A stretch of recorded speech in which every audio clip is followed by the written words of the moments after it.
您相信这个世界上还有恐龙吗？你觉得可能吗？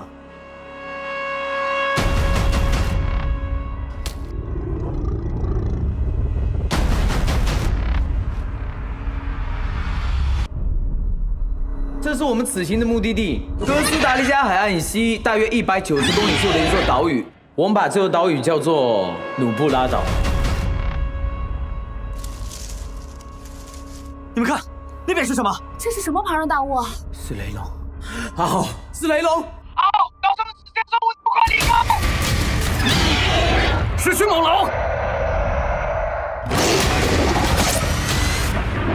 这帮畜生杀了我兄弟，我就宰了他们！